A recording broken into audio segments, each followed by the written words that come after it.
Hi guys and gals, Froggy here.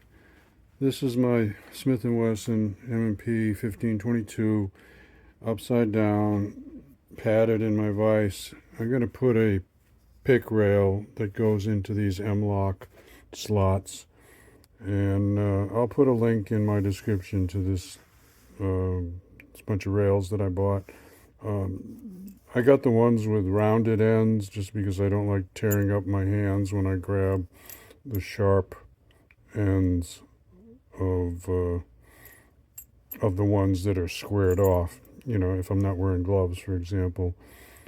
So aluminum, steel nut, and a steel screw. It's got is it a Torx or a hex? I think it's a hex. And yeah, they give you, it's crazy. They give you one extra screw, which is nice. Don't get me wrong. Look at how many Allen. That's kind of funny, isn't it? They give you an Allen wrench for each one of them. I'm not laughing at them. I mean, it's fine because, you know, you lose these all the time. But the interesting thing, I'll try and speed it up a little bit. I saw a method of attaching these m-lok fittings that really made a lot of sense, and I'm going to demonstrate it to you. And you don't have to try and put a little coat hanger or something inside there to hold the nut. This is just really, I mean, I looked it up and I'm just sharing it with you guys. So here it is. The first thing is you want to decrease these parts because you're going to put a little bit of Loctite on there, medium Loctite, not the red stuff. And I'm going to use alcohol and just squirt a little alcohol on them and degrease them because they've got a little oil from manufacturing. Here's a little Froggy tip. When you open up one of these containers, don't take the whole cover off. Just poke a hole in there about the size of what you think you might want to, you know, pour it out. Makes it much more controllable and you won't waste a whole bunch splashing it around. So I just put a hole in there. I'm doing this left-handed now, but I thought I'd just show you. See, I did spill some, but you see the point I'm making is it makes it easy to control.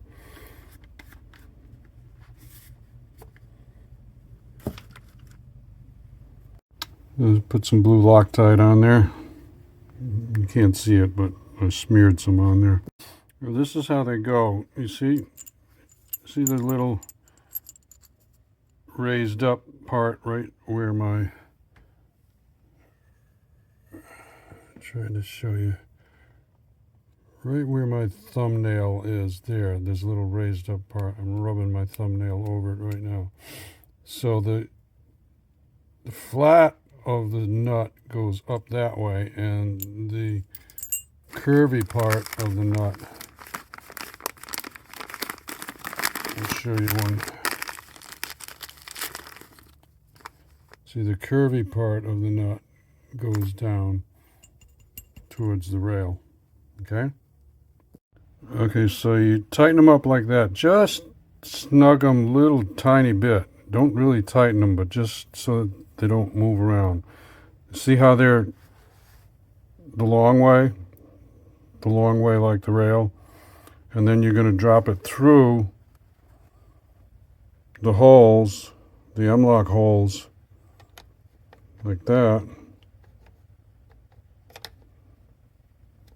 I got one of them is off a little bit, but you're going to drop it through the rails, and then I'll show you. Now these little pieces here, which is a nice thing actually, are going to fit into the m-lok slots where there's not a screw and a nut, and then it's going to hold it in place. So watch. There, you see it kind of dropped in right there. So that's held in place right now. Yeah, I moved it up one section because I've got plenty of rail here. I'm going to put a bipod on here, and I moved it up so that I had a place to put the bipod out this way more if I want it there, or I can put it back here. Now what you do is hold this down, and you're going to loosen this screw, and you're unthreading it, and eventually you're going to have enough space so that that nut will come out of the long position and turn 90 degrees sideways. Then when you've got it there, you've got to pull up on the screw. I haven't figured out how I'm going to do that yet, but I'll show you something. You're going to pull up and tighten it once the nut has rotated 90 degrees. And that puts it across the m-lok slot. Okay? Okay, so they both have been turned lefty-loosey, 90 degrees, the nut inside. So if I lift up, I can't lift it because they're rotated. Now what I'm going to do is I'm going to hold the rail up to put a little tension on the nuts, and then I'm going to tighten the nuts, and they will remain 90 degree turned. Okay? My phone just told me it got a little hot from me shooting a lot of videos, so I hope the quality doesn't get too bad. Okay, I'm still getting a message the device is hot. So I switched to a screwdriver type Allen instead of that one. It just makes it a little easier to do things. And I held up on the pick rail, putting pressure on the nuts, and I tightened them up. I wish I had I'm getting a torque wrench, but you can tighten these up pretty good because this is a good polymer plastic here, and there's no spaces here, so you can just sock that up pretty tight, and then the Loctite will hold it on there. Let me see what the temperature rating is on this Loctite. It's a 22, so I don't think the barrel is going to get too hot. Anyway, that's it. It is on there. If you need to take it off, you can just unscrew it, and eventually, it will unscrew because it has resistance going both ways on the nut. And then as this lengthens, the nut will go down in that direction and go past those little shoulders of resistance. And then the whole nut, that nut is like this now in there.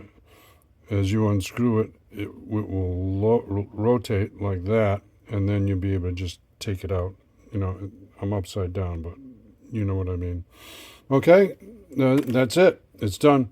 Give me a thumbs up or a like if this helps you out. Subscribe to my channel if you want more from Froggy. Ring the bell if you want notifications. Be safe. Have fun. Froggy out. Bye-bye. Let's go, Brandon. I took the gun out of the vise and held it up at a good angle and used a really bright flashlight. Just double check that those little funny nuts have actually rotated 90 degrees, because if they have not rotated 90 degrees, this is going to eventually fall out, even though it might feel tight. But you should be able to see it because there's so many holes all over the place that you can look in there and double check it. Okay? By the way, that Loctite cures in 24 hours and is good for plus 300F, minus 65F. So that barrel, and there's space in between the barrel and the Loctite, that should not be a problem. The only problem is this is expired, but I use a lot of expired stuff. I think it's still going to work. If it falls off, it'll just, my bipod will just get loose, and then I'll throw this out and I'll use some different Loctite. That's all.